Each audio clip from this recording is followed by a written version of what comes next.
Hi everyone, I hope you're having a good week.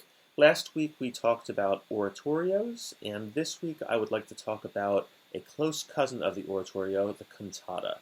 We've heard this term, or I assume most of you have heard this term before, describing some choral piece. It's often performed on a holiday, Christmas time, Holy Week, and yes, these are cantatas. But what are the origins of cantatas, and how did they get their name, and what did they look like throughout history? The word cantata is an Italian word, and it has to do with singing. To sing, C-A-N-T, canto, is the root of that word. And originally, the first cantatas we find in music history are in Italy, and they're for a solo singer, and it's a piece in several movements, and they're secular. They entered the sacred music world with Martin Luther. So Martin Luther in 1517 has his 95 gripes with the Catholic Church. One of his many gripes is that he wants his music to be in the vernacular. Another one of his gripes is he thinks there should be more participation of the congregation. And so Martin Luther inspired a revolution in Lutheran church music that resulted in chorales or hymns. And this was a way to get people involved with the worship. Fast forward 150 years, and you have all kinds of German church musicians that are writing big polyphonic pieces based on these chorales, based on these hymn tunes. And the most famous repertory of cantatas we have from this era is Johann Sebastian Bach, wrote over 200 cantatas.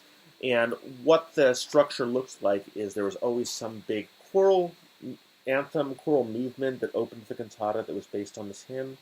And then there'd be solos and recitatives and duets throughout the cantata. And at the very end, there would be the chorale, the hymn on which the cantata was based, presented in its purest form with the entire congregation joining in on singing. That is the Baroque Lutheran German cantata.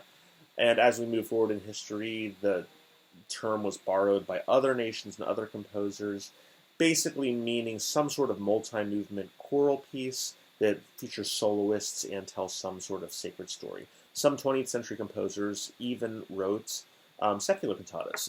One that comes to mind is Karl Orff's Carmina Burana, which are secular Latin texts written by monks, written by sacred figures, but in Latin and not sacred, not used for a liturgical purpose.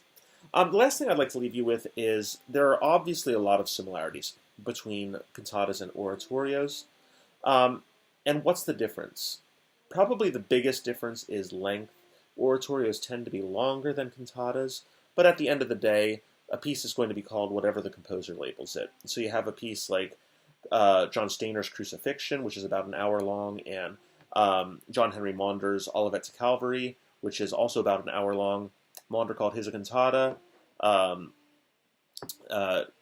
and Stainer called his an oratorio. So oratorio, cantata, potato, Carmina, Burana. Let's call the whole thing Orff. Take care and have a great week.